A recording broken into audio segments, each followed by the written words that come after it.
Mine's high school. I must have called about a dozen times already. COSGROVE. Yeah, my wife thinks I'm all right. I called her and said I was leaving the building. I was fine, and bang. Well, I want to hold on. Cherry. Red Cherry, you said, right? Yeah. Red Cherry's next to me. 105. Who's office? John Astro's office. That's what you said. That's the office. You're in John Astro's office. OST. ARU. ARU. Right. That's the office we're at. There's three of us in here. OST. ARU. Hello? Hello? We're looking at Financial Center. Two, three of us, two broken windows. Oh, God! Ah!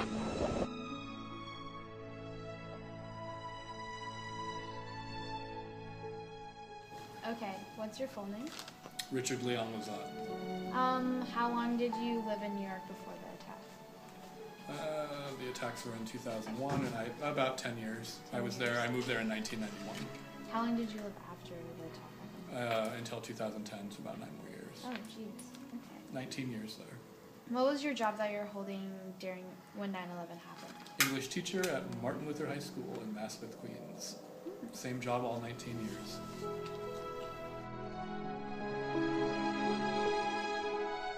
Right. So essentially, I had gotten to my free period for the day, and my boss came to me and said, "Do you have a second?" And I said, "Okay." And he said, "A plane hit the Twin Towers." And so I'm thinking that it's a small, like 4-person, 2-person plane. I'm thinking, okay, who does that?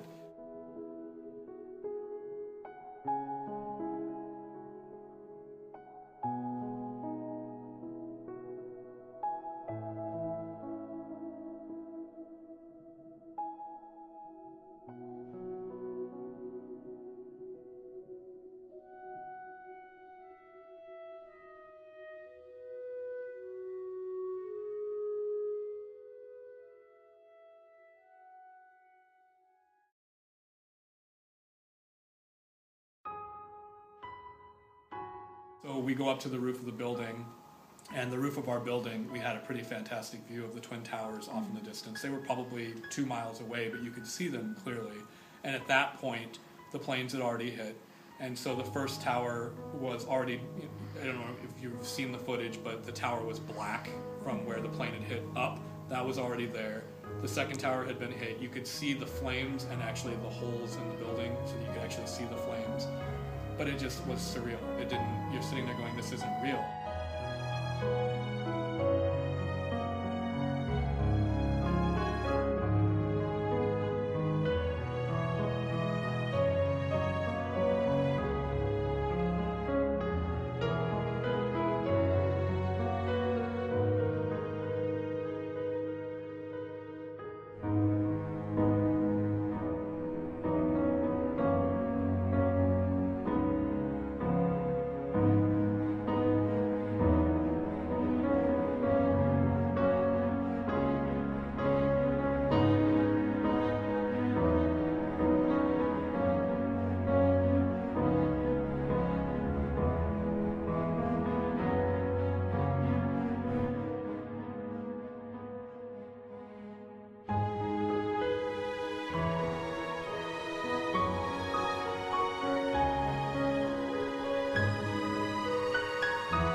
In my mind about those towers collapsing.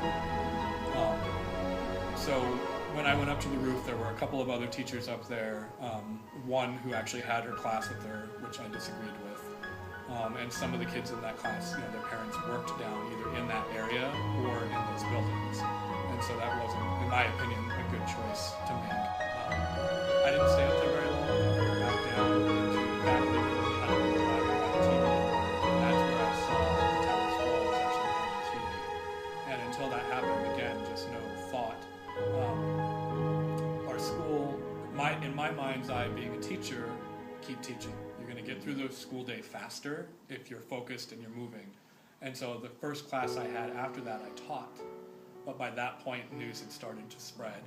And so for the rest of the day, I didn't teach. The school went on lockdown, and students were only allowed to leave before the 2:30 bell, which is the dismissal bell, if their parents physically came to get them. It couldn't be a brother, an aunt, anybody. It had to be parents. At the end of the day, we made sure everybody had a way home. And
way home, the street lights were out, and where I lived at the time was close to the Queensboro Bridge, which was one of the ways you can get into Manhattan from Queens. And so people were walking over the bridge to get home because the subways weren't running, the buses weren't running properly. Obviously, as I said, the lights weren't working properly. But what was amazing was watching perfect strangers stop and pick those people up and offer them rides home. You could see the smoke billowing in the distance from where the towers had been. That was creepy. That was really kind of heart-wrenching. And that was pretty much the day. Like, I went home and watched it on TV at that point, the same way that the rest of the world did.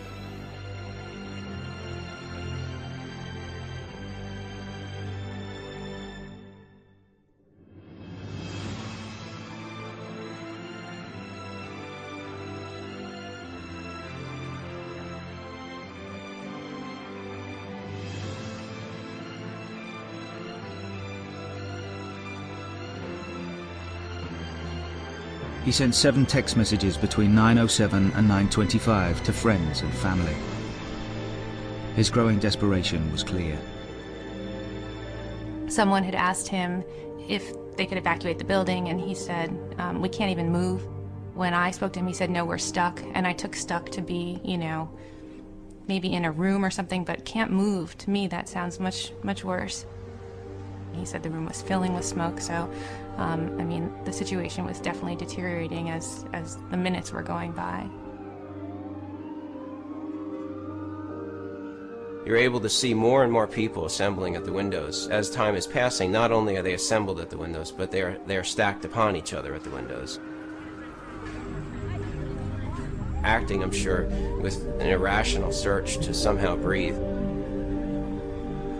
pushing up against the windows, and bodies lying upon each other.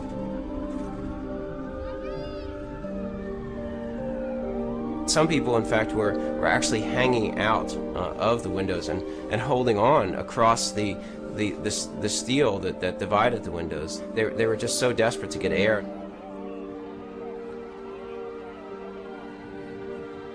Imagine leaning out of the 109th floor of the World Trade Center. No rational person would ever do that. Holy shit!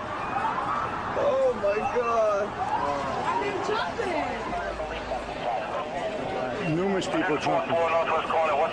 Numerous people jumping. There were things that were so big that were falling. And it was terrifying and horrifying to think I didn't recognize the objects I was seeing as people. Maybe that thought was just too horrendous, too horrifying to me. Others did see what was happening.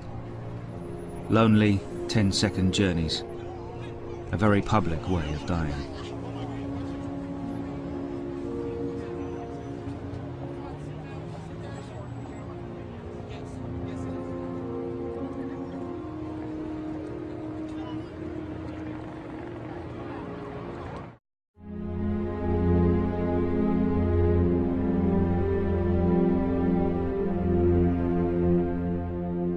Good evening. Today, our fellow citizens, our way of life, our very freedom came under attack in a series of deliberate and deadly terrorist acts. The victims were in airplanes or in their offices, secretaries, businessmen and women, military and federal workers, moms and dads, friends and neighbors. Thousands of lives were suddenly ended by evil, despicable acts of terror. Our country is strong. A great people has been moved to defend a great nation. Terrorist attacks can shake the foundations of our biggest buildings, but they cannot touch the foundation of America. These acts shatter steel, but they cannot dent the steel of American resolve. America was targeted for attack because we're the brightest beacon for freedom and opportunity in the world. And no one will keep that light from shining. Today our nation saw evil, the very worst of human nature. This is a day when all Americans from every walk of life unite in our resolve for justice and peace. America has stood down enemies before, and we will do so this time. None of us will ever forget this day.